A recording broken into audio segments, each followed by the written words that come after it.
November 1981, Shorthand English Intermediate, 10 seconds, 5 seconds, start. Mr. Chairman, I rise to congratulate our Finance Minister on his budget speech. There was some remark that the budget was a dull one, but I am sorry I cannot agree with that remark because, in spite of difficulties and other odds, our government have tried to do many useful things in different fields. There will always be certain groups of people disappointed at certain things, but on the whole I have to say that the government have done very well.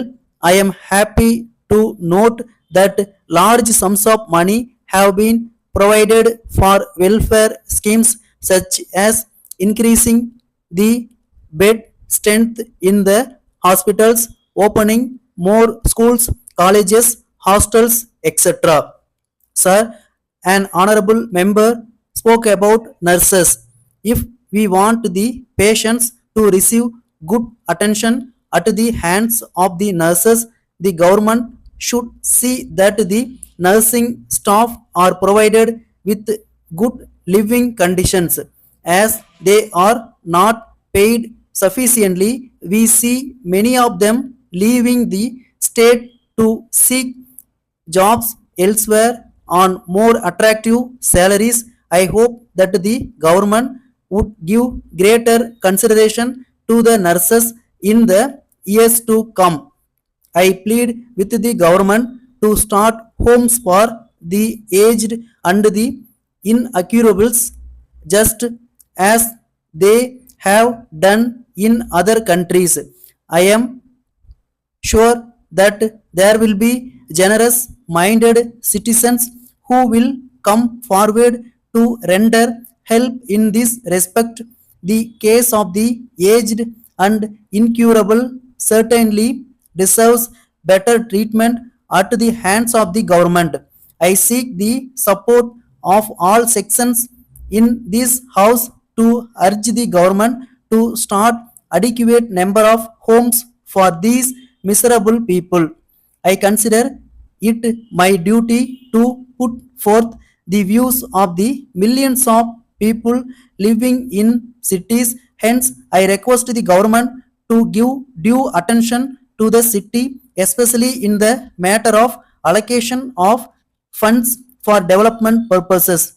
Generally, we talk of rural development. It is true that we should consider it as an integral part of our all round developmental activities, but on that account, there is no justification for neglecting the legitimate interests of the city people. Moreover, people from the villages are coming to the city in large numbers and for catering to their needs also. We have to plan and provide sufficient amenities in the city. There is also the case of pavement dwellers.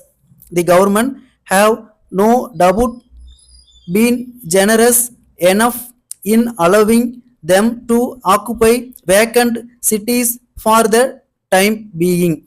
It is not, however, desirable from many points of view to allow such large numbers of people to live on the pavements and vacant sites for long periods. It will create many problems and the government will find it very difficult to solve them later if the present state of affairs is allowed to continue for too long. With these few words, I resume my seat with the hope that the government will carefully consider the few suggestions made by me on the budget proposals. Thank you. Letter dated 4th May 1981 from Money and Company, Madurai to Messrs. Das and Company, Coimbatore. Dear Sas, in reply to your letter dated 6th February, we wish to state that your order for 100 small boxes was executed strictly in accordance with your instructions. You have stated in your letter under reference that you have received only 80 of them and more than 20 of them are badly damaged. We wish to point out that the shortage and damage must have taken place after the goods had been dispatched from our factory. We have obtained a clean receipt from the railway authorities in support of our claim. You have clearly stated in your order that the goods should be sent by rail. So the mode of the transport of the goods has been chosen by you. In the circumstances, the railway authorities are to be held responsible for the shortage and damage, and we are afraid that we cannot take any responsibility in the matter. We are sorry that the consignment has not reached you safely, but we regret our inability to own any blame for the unsafe delivery of the goods by rail. Yours faithfully, Managing Director, Stop.